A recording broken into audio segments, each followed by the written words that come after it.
Today is supposed to be the final day of the UN climate conference here in Doha. Policymakers have been trying to come up with a global agreement on rising CO2 emissions, but so far it doesn't seem as if there have been too many positive developments. Let's get down to join Nick Clark, who's been watching the developments at the conference. He's live at the Qatar National Convention Centre now. Nick, what's the latest?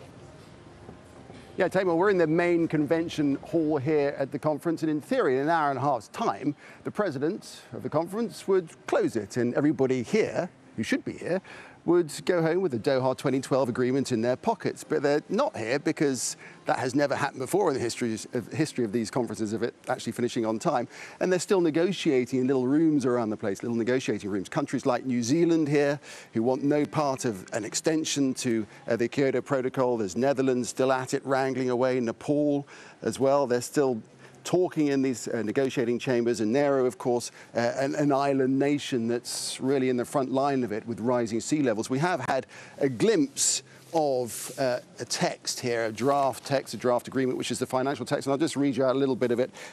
Unfortunately, convention verbalise inviting developed country parties to submit by next year their viable pathways for mobilizing and scaling up the provision of climate finance from 2012 levels to at least $100 billion a year by 2020, i.e. agree to keep talking for the foreseeable future, so no real progress. Let's wrap it up for you in a nutshell. Just take a look at this.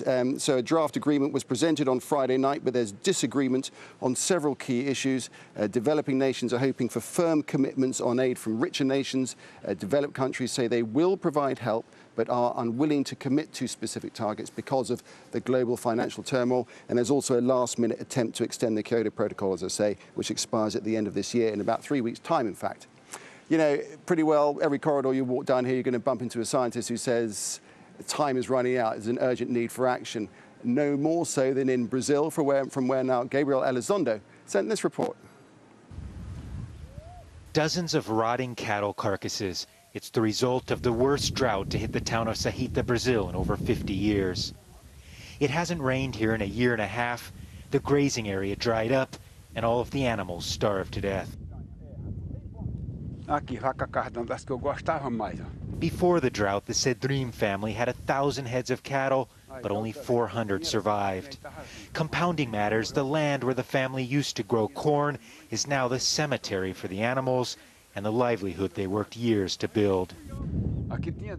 These animals used to be really productive at one time. There was one night when 38 were born. And then there is Maria de Sá, who had to sell 50 of her frail and hungry cows at only $150 each, less than a third of their value.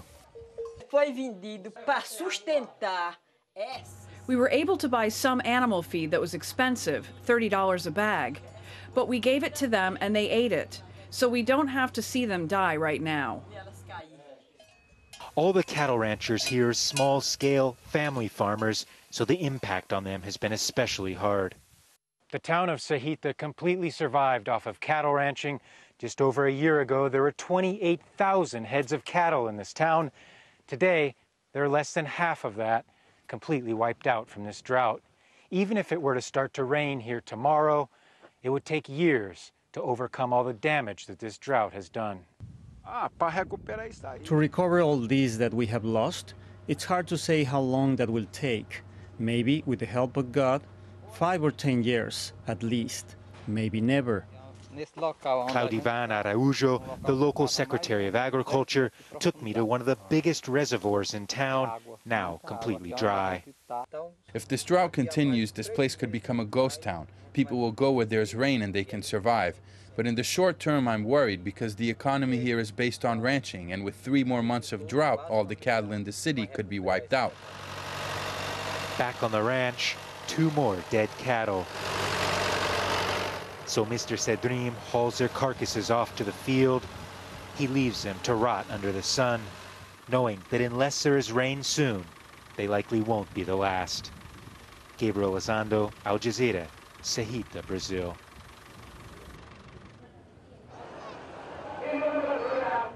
Okay, let's speak now to Saini Nafo, who's part of the negotiating group, the African group negotiating party. Let's talk about large tracts of Africa which face similar situations to what we just saw in Brazil, facing drought and so forth, but those aren't the only problems, of course, are they? Exactly. I mean, thank you, Nick, to have me on the show here. I mean, what we're seeing in Africa in terms of the increase of extreme weather events like floods and drought, what's in store, as told by science, is we're going to see more of that. We're going to see more floods, more droughts coming in the next 20, in the next 30 years, because science is telling us that we are on a path to a 4-6 degree world, which would be a catastrophe for Africa.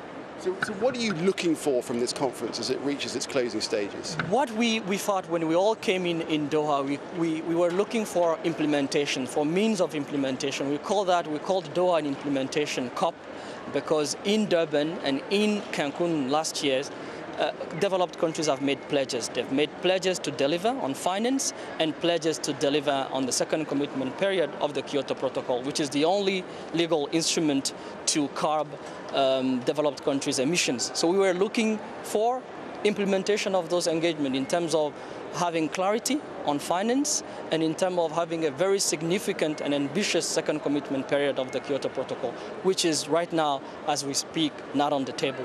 Okay, right, absolutely. And the negotiating is still going on hard in all the rooms. The conference chamber is empty. We're not going to get any close anytime soon. So how optimistic are you? Well, ministers are still engaging. And we're pushing, we're helping the ministers, and I think that in the negotiation process we need to push until the very last minute. So this is we need to hold our ground, and this is our feeling at this point. But even if pledges are made, surely they're going to come too late for many countries, aren't they? The point is definitely there's the timeline, but as well there's no infrastructure to really report. I mean, to measure, to report, and verify that pledges are coming and pledges are not recycling of aid money, and this is new and additional on top of what we're already getting. So right now we need to get that clarity indeed. Yeah. Okay, thank you very much indeed. Very good to get your perspective there, Sani Nafu, spokesman for the African Group. Thanks very much indeed. Thank you. Good to see you. Thanks very much indeed. Just a little pertinent story from yesterday at the conference when a Philippines delegate actually broke down. You remember the typhoon, a big typhoon, Typhoon Bafu, has gone through the Philippines, killing lots of people. And he said that why we vacillate and procrastinate, the death toll is rising there. Please let 2012 be remembered as the year that the world found courage. And the hall rose and applauded. Will it make any difference? I doubt it. Nick, thanks very much indeed. Another event that took place yesterday down where you are. There have been a number of symbolic protests at that conference hall, but on yesterday's activity, 2 activists were actually deported from Qatar for staging what was essentially a peaceful action. The pair were from the Arab Youth Climate Movement. You can see them here. They were unfurling a banner at the summit that was somewhat critical of Qatar. The banner saying Qatar, why asking Qatar to take a stronger leadership role.